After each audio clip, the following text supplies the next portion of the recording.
I must tell you something about former vice presidents and such individuals. As you know, sometimes we get it all wrong. We say that, for instance, I will be referred to as the immediate past vice president of the Federal Republic of Nigeria. As for the person before me, who would be His Excellency Nnamdi Sambo, he would be referred to as the former vice president of Nigeria. All those before us would be referred to as the one-time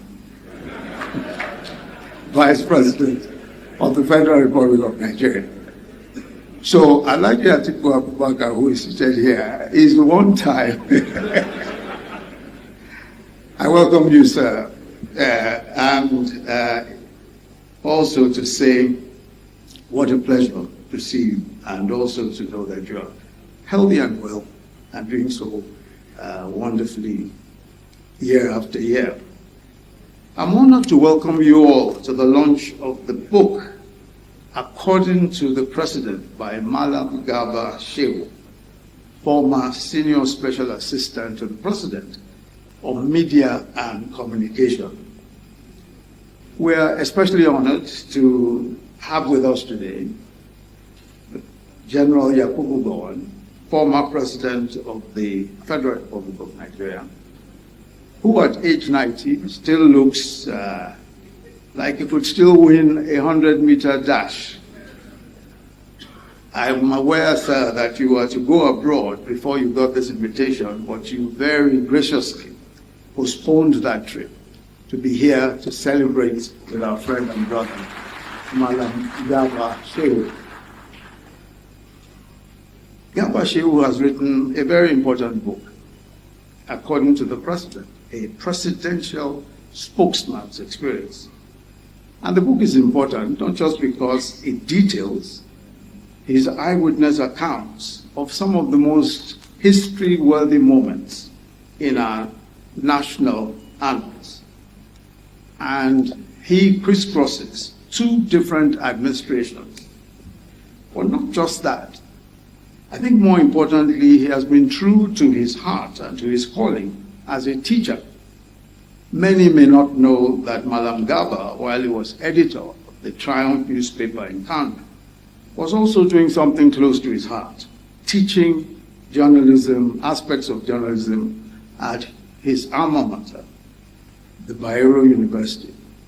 So in writing this book, he says categorically that he set out to write not an autobiography, but a textbook for those who will in the future be media advisors and practitioners in the prestigious but often difficult, sometimes treacherous terrain of politics and governance at the highest levels. By writing a textbook based on his experiences, both good and bad, he spares the wise who will follow him, the burdens of learning by experience. The popular adage, experience is the best teacher, is, as you know, only a half-truth.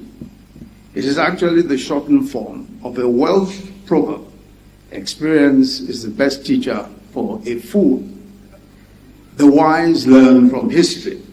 History is a kinder and gentler teacher than experience. So he gives a blow-by-blow account of the inside story and several inside stories, including the conflict that developed between Vice President Abubakar Atiku and President Olusegun Obasanjo. And I'm not going to go into any of that. I'm not reviewing the book, and I'm sure that there'll be a lot to be said today about all of that. And what he says, how he, as a media person, for Vice President Atiku, in navigating that debacle, he lost his job.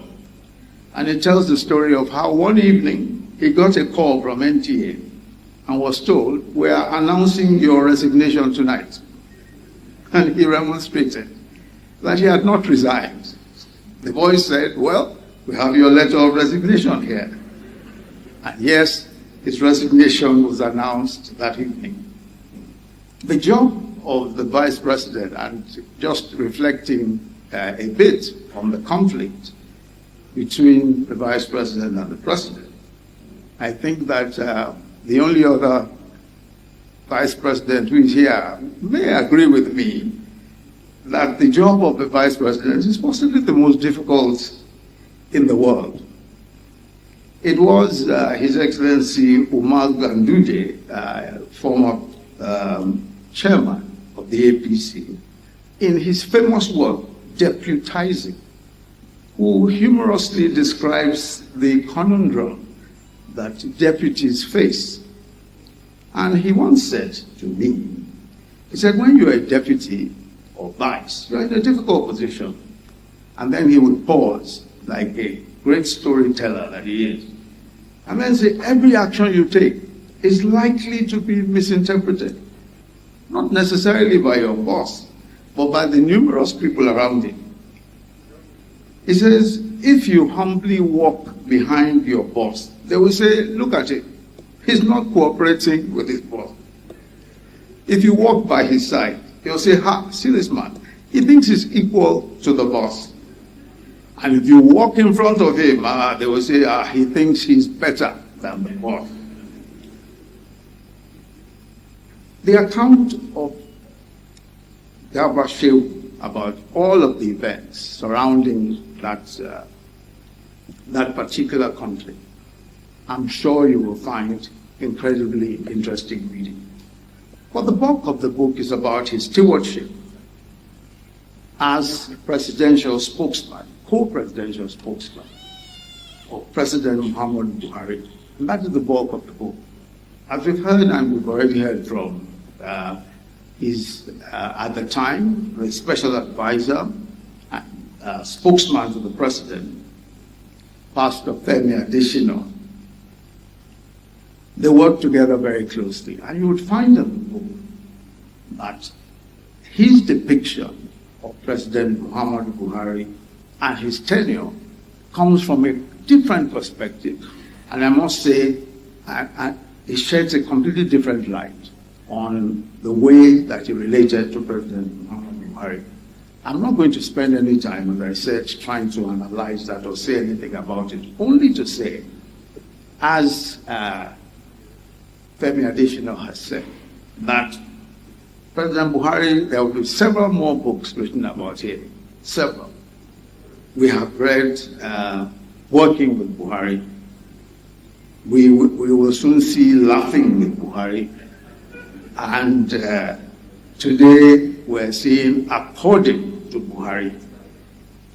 I know that this particular occasion is one where we celebrate him and where we will also celebrate his tenure. Garba Shehu's book, I must say, is a good analysis of those times.